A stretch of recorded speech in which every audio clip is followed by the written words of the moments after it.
कई साल पहले की बात है। सारंगपुर गांव में एक नारियल का अजीबोगरीब पेड़ था।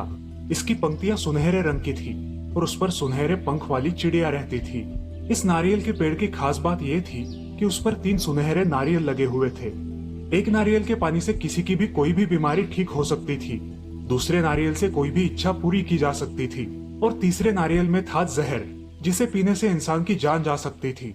इस नारियल के बारे में गांव में किसी को भी कुछ खबर नहीं थी, लेकिन पेड़ पर रहने वाली सुनहरी चिड़िया को ये बात पता थी। इस पेड़ के आसपास कुछ लड़के खेलकूद किया करते थे। उन्हीं में से एक लड़का था सचिन। सचिन को इस नारियल के पेड़ से बड़ा लगाव था। वो रोज इस पेड़ को पानी डालता और चिड़ियों के लिए अनाज के दाने भी डालता। बाकी दोस्त खेलने के बाद घर लौट जाते, लेकिन सचिन इस चिड़िया से बातें करता। अब दोनों में अच्छी दोस्ती हुई थी। एक बार सचिन ने उत्सुकता से चिड़िया से पूछा, ये नारियल का पेड़ अलग क्यों दिखता है और आप भी एकदम अलग सुनहरी हो, ऐसा क्यों? मैं इस पेड़ पर पैदा हुई हूँ, इसलिए मेरे पंख सुनहरे हैं। ये सुनहरा रंग मुझे इस पेड़ की पत्तियों में छुपाता है और मैं शिकारियों से बचती हूँ। एक दिन सचिन अकेला उस नारियल के पेड़ के पास आया। वो बहुत उदास था। उसे उदास देखकर सुनहरी चिड़िया वहां आई। क्या बात है दोस्त, उदास क्यों हो? कोई परेशानी है? मेरी माँ बहुत बीमार है। 2 दिन से घर में चूल्हा भी नहीं जला। हमारी मदद करने कोई नहीं आया। मुझे समझ में नहीं आ रहा मैं क्या करूं। मेरा इस दुनिया में माँ के अलावा कोई नहीं है। ओह, ये बात है। तुम चिंता मत करो, मैं तुम्हें एक राज बताती हूँ, लेकिन वादा करो तुम ये बात किसी को नहीं बताओगे। हाँ, मैं वादा करता हूँ। इस पेड़ पर जो नारियल दिख रहे हैं वो असल में जादुई है। तुम इनमें से बिना जहर वाला नारियल ले जाओगे तो तुम्हारी परेशानी दूर हो जाएगी। चिड़िया ने उसे नारियल पाने की तरकीब बताई। दूसरे दिन सचिन वहां आया और नारियल के पेड़ से 2 नारियल निकालकर घर ले गया। घर आकर उसने एक नारियल का थोड़ा पानी अपनी माँ को पिलाया और कुछ ही क्षणों में उसकी माँ बिल्कुल ठीक हो गई। माँ को भी आश्चर्य हुआ। सचिन ने बिना पैसे लिए गांव के कई बीमार लोगों की मदद की और उन्हें ठीक किया। थोड़े ही समय में सचिन मशहूर हो गया। ये बात पड़ोस के एक वैद्य के कानों पर आई और सचिन का चमत्कार देखने वो बीमारी का बहाना बना के उसके गांव आया। जब सचिन ने उस वैद्य को नारियल का थोड़ा पानी पिलाया, वैद्य को एकदम अच्छा महसूस हुआ। वो एकदम से ताकतवान हो गया। ओह, ये तो सचमुच चमत्कार वाली बात है। जरूर इस नारियल के पानी में कुछ है। वैद्य अपनी मीठी मीठी बातों से सचिन को बहकाने लगा। बेटा, ये नारियल मुझे दे दो, अब तुम्हें इसकी कोई जरूरत नहीं। मैं तुम्हें ढेर सारे पैसे दूंगा। सचिन ने नारियल देने से इनकार किया। वैद्य को बहुत गुस्सा आया। उसने कुछ गुंडे बुलवाए और सचिन की माँ को कैद कर लिया और वहां से उसे ले गया। सचिन डर गया और रोने लगा। तभी उसे उस जादुई नारियल के पेड़ की याद आई। वो वहां आया। हे जादुई पेड़, मुझे मेरी माँ के पास पहुँचा दे। जादुई नारियल ने एक उड़ती हुई चटाई मंगाई और उस पर बैठ के सचिन अपनी माँ के यहाँ पहुँच गया। सचिन ने बड़ी हिम्मत से अपनी माँ को वहां से छुड़ाया। दोनों उस उड़ती हुई चटाई पे बैठ के घर वापस आ गए। वैद्य गुस्से से तिलमिला गया। उसे अपनी हार हजम नहीं हुई। इस लड़के के पास जरूर कुछ ना कुछ जादू है, मुझे पता करना ही होगा। वैद्य ने सचिन पर नजर रखना शुरू किया। सचिन जहां जहां जाता वो उसका पीछा करता। एक दिन सचिन का पीछा करते हुए वो नारियल के पेड़ तक पहुंच गया और सारा राज जान गया। अगले ही दिन वैद्य सीढ़ी लेकर नारियल के पेड़ के यहाँ आया। अब मैं दुनिया का सबसे शक्तिशाली इंसान बनूंगा। सारे नारियल तोड़ लेता हूँ। जैसे ही वैद्य ने नारियल के पेड़ को सीढ़ी लगाई, वो जलकर राख हो गई। वैद्य डर गया। फिर हिम्मत जुटाकर उसने पेड़ से कहा, हे नारियल जी, मैं एक वैद्य हूँ। मैं गरीब लोगों की सेवा करना चाहता हूँ। अगर आप मुझे आपके जादुई नारियल देंगे तो मैं गरीब लोगों की खूब सेवा करूंगा। कृपया मुझे अपने जादुई नारियल दीजिए। नारियल का पेड़ वैद्य की लालच समझ गया था। उसने 2 नारियल जमीन पर गिराए। वैद्य खुश हो गया और वो नारियल लेकर घर आया और आसपास के गांव में भी खबर फैला दी कि वो कोई भी बीमारी ठीक कर सकता है। धीरे धीरे उसके घर पर लोगों की भीड़ जमा होने लगी। वैद्य लोगों को थोड़ा थोड़ा नारियल का पानी पिलाता और उनसे ढेर सारे पैसे लेता। गरीब लोग परेशान हो गए थे क्योंकि वैद्य सिर्फ अमीर लोगों का ही इलाज करता था। तभी एक दिन अच्छे नारियल का पानी खत्म हो गया। उसने सोचा कि दूसरे नारियल में भी वैसे ही अच्छा जादुई पानी होगा, लेकिन जैसे ही उसने उस नारियल से बीमार लोगों को पानी पिलाया, लोग मरने लगे। सब लोग बहुत गुस्सा हो गए और उन्होंने वैद्य की मिलकर पिटाई की। सारे गांव वाले सचिन के घर दौड़ते हुए आए। सचिन ने अच्छे नारियल से प्रार्थना की कि सारे मरे हुए लोगों को जीवित करे, और धीरे धीरे मरे हुए सारे लोग जीवित हो उठे। सारे गांव वालों ने सचिन की जय जयकार की। अब गांव में फिर से खुशहाली छा गई। जादुई पेड़ का एक रहस्य था कि वो सिर्फ सच्चे मन वालों की ही सुनता था और उन्हें ही सहायता करता था। सचिन का मन एकदम मासूम और साफ पानी जैसा निर्मल था। सचिन ने सारे नारियल वापस पेड़ को दे दिए और खुशहाल होकर अपनी पढ़ाई में जुट गया। तो देखा दोस्तों, सच्चे मन से की गई सेवा ही भगवान को प्यारी होती है और इंसान को भी महान बनाती है। दुर्गापुर नाम के गांव में श्याम नाम का एक आदमी, उसकी पत्नी राधा और बेटे ओम के साथ रहता था। श्याम अपने गांव में खेती करता था। उसकी पत्नी उसके काम में हाथ बटा दिया करती थी। उसका बेटा ओम बड़ा बनकर बड़ा अफसर बनना चाहता था, इसलिए वो बहुत सारी मेहनत किया करता था। वो हर रोज खूब पढ़ाई करता था और स्कूल में भी अव्वल आता था। अरे बेटे, कितना वो स्टडी करते रहते हो, चलो अपने खेतों में छुट्टी के दिन काम करने जाते हैं। अरे नहीं पिताजी, मैं मेरा स्टडी ही करूंगा। आप जाना चाहते हो तो जाइए, मैं घर पर ही रुकूंगा। अजी रहने दीजिए ना इसे घर पर ही, मैं आती हूँ आपके साथ। इतना कुछ नहीं है, तुम घर पर ही रहो। अरे वो मेरे साथ आ जाता तो उसे कुछ खेती का काम सिखा देता। शाम ऐसा कह के खेती करने के लिए निकल जाता है। ओम घर पर ही अपनी पढ़ाई करता रहता है। अगले महीने में ओम की परीक्षा का रिजल्ट आता है और वो पूरे जिले में अव्वल आता है। सारा गांव ओम का गुणगान करने लगता है और ओम को एक विदेशी कंपनी से जॉब के लिए कॉल आता है। ये बात ओम अपने घर पर बताता है।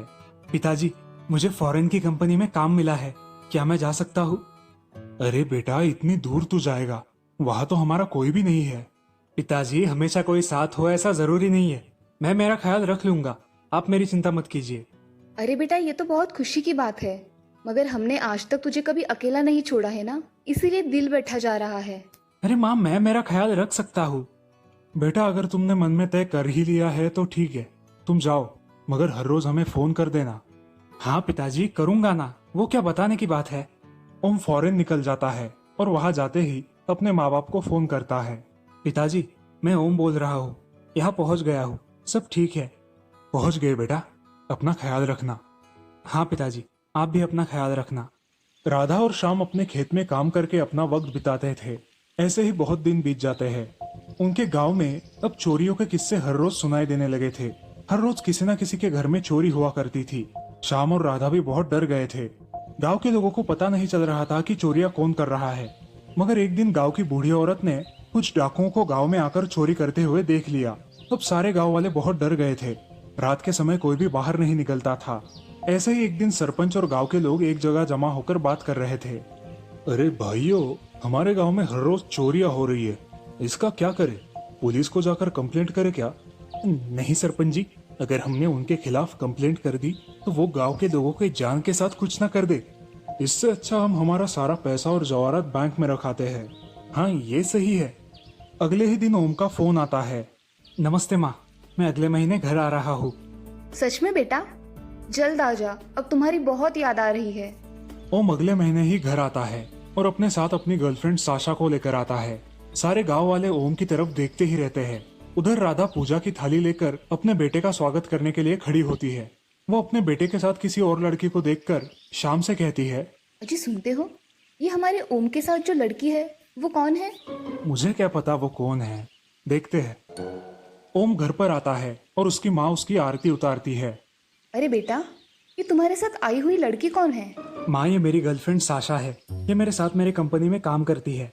हम एक दूसरे को बेहद पसंद करते हैं। अरे मगर? अरे माँ, तुम समझा करो, हमें जीवन साथ में बिताना है। तुम्हें क्या प्रॉब्लम है? अजी सुनते हो, ये ओम क्या कह रहा है? बाद में बात करते हैं। राधा ओम की आरती उतारती है और वो सब घर में आते हैं। अब राधा उन दोनों से कुछ भी बात नहीं करती और जाकर घर के एक कोने में बैठ जाती है। श्याम राधा के पास जाकर बोलता है, अरे राधा, आज का जमाना ही ऐसा है कि उनको माँ बाप की चॉइस पसंद नहीं आती। पूरा जीवन उनको साथ बिताना है। उन्होंने फैसला किया है तो ठीक है, तुम दिल पे मत लो। अरे मेरे घर में ये फिरंग बहू और इसे कुछ भी नहीं आता, अब मैं क्या करूं? ठीक है, तुम ज्यादा मत सोचो, देखा जाएगा क्या करना है। राधा और श्याम अपने कमरे में आराम करने जाते हैं और इधर ओम और साशा भी रूम में आराम करते हैं। राधा सुबह उठकर अपने सारे काम कर लेती है। वो किचन में कुछ खाना पका रही थी। तभी साशा नहाकर उसके पास आती है और उसे कहती है, मम्मी, क्या मैं आपकी कुछ मदद कर दूं? नहीं बहू, तुम तुम्हारा काम करो, मैं कर लूंगी। तुम नई नई आई हो तो कुछ आराम कर लो, बाद में करना। साशा सोच में डूब जाती है। मुझे लगता है कि माँ मुझसे खुश नहीं है, मुझे कुछ करना चाहिए। देखते देखते रात हो जाती है। अब साशा सोने जा रही थी, तभी उसे किसी की आवाज सुनाई दी। वो चुपके से रूम के बाहर निकली और उसने देखा कि उनके घर में कुछ चोर है। वो चोर उनके घर में गहनों की चोरी कर रहे थे। कौन हो तुम? इतनी रात को हमारे घर पे क्या कर रहे हो?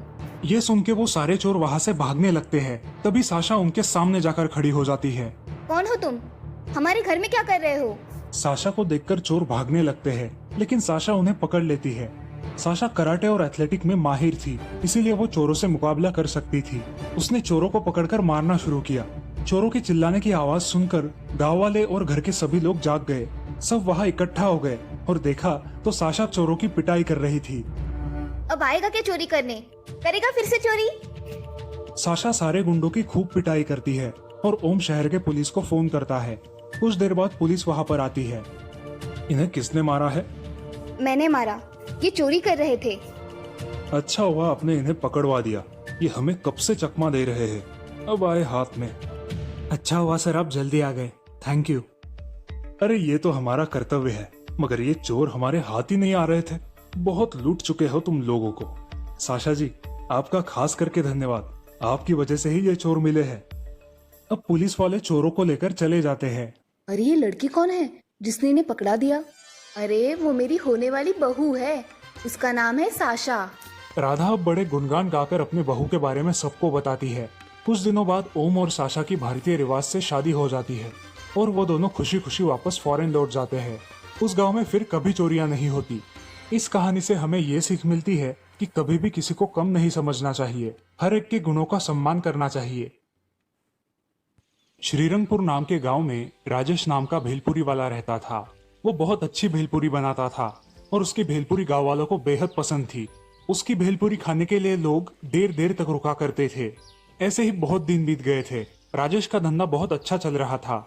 वो दिन भर अपना काम कर लेता था और दोपहर होने के बाद भेलपुरी बेचने के लिए गांव में गली गली घूमता था, जिससे उसकी भेलपुरी जल्दी खत्म हो जाती थी और वो रात को अपने घर चला जाता था। उस गांव में 8 बजे के बाद कोई भी गांव के बाहर नहीं जाया करता था। उस गांव में ऐसी कहावत थी कि रात के समय उस गांव में एक चुड़ैल आती है। वो गांव के बाहर के कब्रिस्तान में रहती है, मगर ये कहावत कुछ लोग मानते थे और कुछ लोग नहीं। एक दिन राजेश अपने गांव में बहुत देर तक भेलपुरी बेचता है और वो ये नहीं जानता था कि सच में चुड़ैल आती है या नहीं। उस दिन वो अपना भेलपुरी का ठेला लेकर घर जा रहा था। तभी अचानक उसे वो चुड़ैल गांव में घूमती नजर आई। वो जल्दी जल्दी अपने घर जाने निकला, लेकिन उसके ठेले के पहियों की आवाज आते ही उस चुड़ैल की नजर उस पर पड़ी। मिल गया मुझे मेरा पहला शिकार, अब तुझे नहीं छोड़ूंगी। अरे मर गया रे, आज ये मेरा किससे पाला पड़ गया। ये चुड़ैल तो मुझे आज नहीं छोड़ेगी। अब कहा जाएगा, मेरी आहट से गांव वाले बाहर नहीं निकलते हैं और तू तो बड़ा ही बहादुर है जो रात के समय बाहर निकलता है। अब मैं तुम्हें नहीं छोड़ूंगी, मैं तुम्हें खा डालूंगी। ऐसा बोल के वो उसे पकड़ लेती है। अरे छोड़ दो मुझे चुड़ैल, मैंने तुम्हारा क्या बिगाड़ा है, छोड़ो मुझे। ऐसा कह के भेलपुरी वाला अपने जान की भीख मांगता है, मगर चुड़ैल भेलपुरी वाले के शरीर पर कब्जा कर लेती है और उसको हथियार बनाकर गांव में घूमने लगती है। राजेश अब अपने घर में ही रहने लगता है और दोपहर होने के बाद अपनी जादू से भेलपुरी बनाता है और वो बेचने गांव में जाया करता है। भेलपुरी ले लो भेलपुरी, ताजा ताजा भेलपुरी। ऐसा कह के वो गली गली घूमकर भेलपुरी बेचने लगा। अब जो भी वो भेलपुरी खाता वो खाता ही रहता था, मगर भेलपुरी खाने के कुछ समय बाद ही चक्कर आकर गिर जाता। भेलपुरी वाला अपने जादू से उन लाशों को गायब कर देता था और उन्हें अपने घर पहुंचाया करता था। फिर रात के समय घर जाकर उन लाशों को कब्रिस्तान में ले जाकर कब्र के पास फेंक देता था। अच्छे बकरे मिले हैं आज, अब मुझे 8 दिन तक टेंशन नहीं। एक आदमी हरिया उसे लाशों को ले जाते समय देख लेता है और वो ये भी देख लेता है कि उन लाशों को वो कब्र में डाल रहा है। हाय रे, ये नासपीटा भेलपुरी वाला, हमारे गांव के आदमियों को इसने अगवा कर लिया है। इन गांव वालों को कैसे छुड़ाया जाए। हरिया चुपके से वहां से निकल जाता है और गांव में आकर गांव वालों को जमा करके ये सारी बातें बताता है। अरे गांव वालों, ये भेलपुरी वाला अपने गांव के लोगों को जादुई भेलपुरी खिलाकर बेहोश करता है और रात में उन्हें कब्रिस्तान में लेकर जाता है। अरे हरिया, हम क्या कर सकते हैं? फिलहाल के लिए उसके पास से भेलपुरी मत खाइए, बाकी का कल सोचेंगे। अब गांव में ये खबर फैल जाती है।